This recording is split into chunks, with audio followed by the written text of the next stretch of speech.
Alright, so we're going to start with solving special types of linear systems today.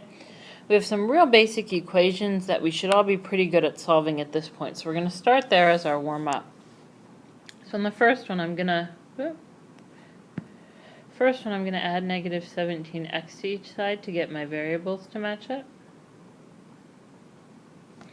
That's going to end up giving me 5x plus 70 equaling negative 95. I'm going to add negative 70 to each side. I know I'm cramming this in here. And I end up getting 5x equaling negative 165. Divide each side by 5. And I get x equaling negative 33. Number 2, you need to distribute through first. So 5 plus 20m equals 6 plus 20m. I'm going to move my variable from the right to the left by adding the opposite. So I'm going to add negative 20m to each side. And when I do that, my variables disappear and I'm left with 5 equaling 6. If you remember from our lesson on equations, 5 is never going to equal 6. This is a false solution. So my actual answer to this problem is no solution. There will never be a number that will work in that equation.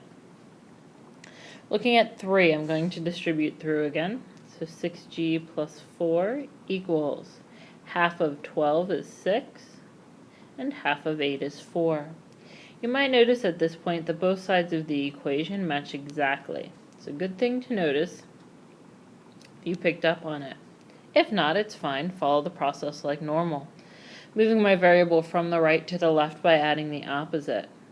Both variables cancel out and I get 4 equaling 4. This is a true statement, so my answer becomes all real numbers. We're going to be using some of those same ideas and some of those same concepts as we go through our problems today.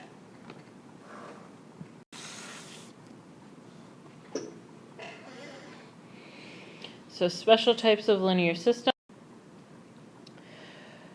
This linear system is not going to have a solution.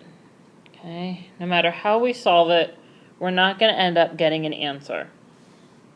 And you have your way of how you would like to try to solve it. This one looks like it'd be set up pretty good for elimination because my x's and y's are on the same side. They're lining up nicely. I'm going to multiply the second equation through by a negative 1.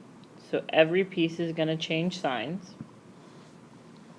Now I can add 3x plus negative 3x is 0. 2y plus negative 2y is 0. And 10 plus negative 2 is 8. So I end up with 0 equaling 8. Just like with our regular equations, 0 does not equal 8, so your answer is no solution.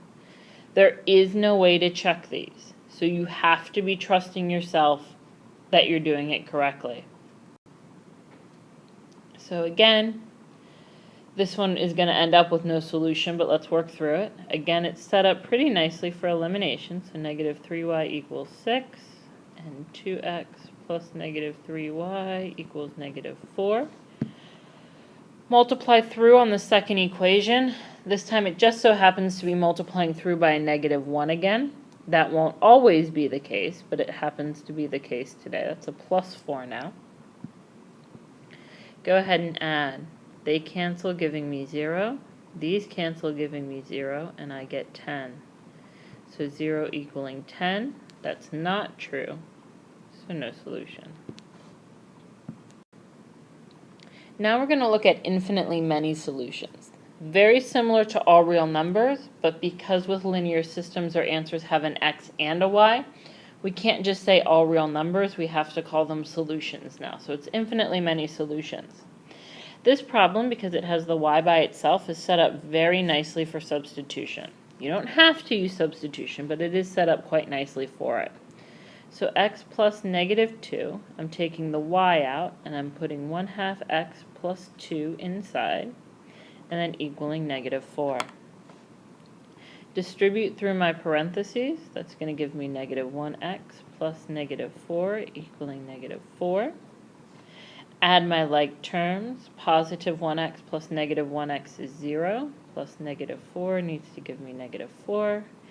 Negative 4 does in fact equal negative 4, so your answer is infinitely many solution.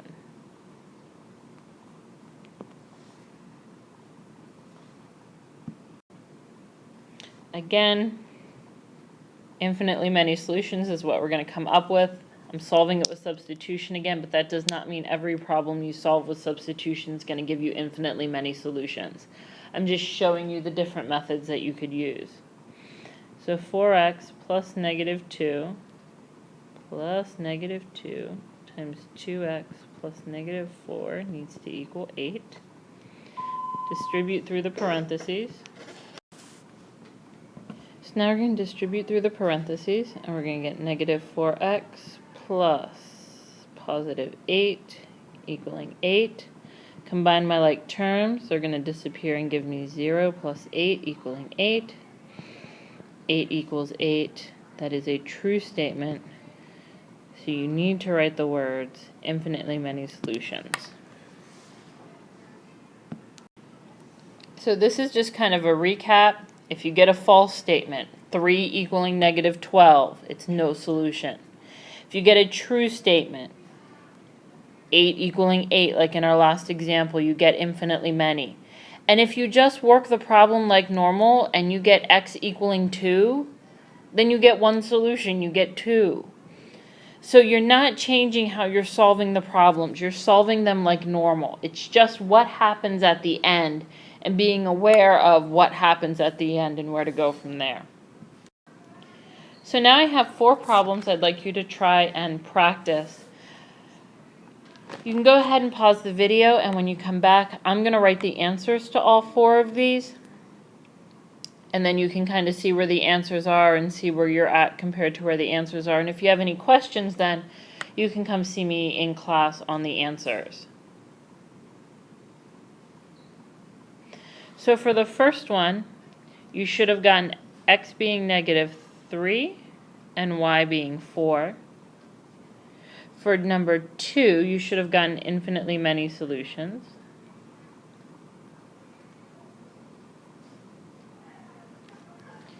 For number 3, you should have gotten the ordered pair 3 and 23.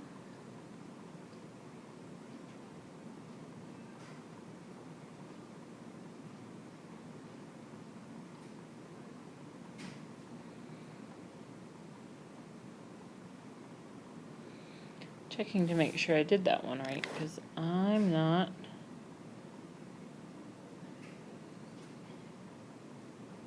And for 4, you should have gotten no solution.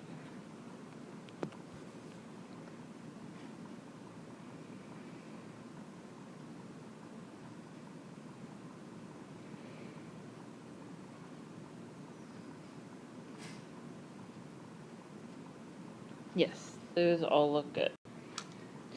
Again, here's 4 more for you to try. Just like on the last one, I'll go ahead and write down the answers, and then you can start the video up and compare your answers with my answers. So for number 5, this would be infinitely many solutions.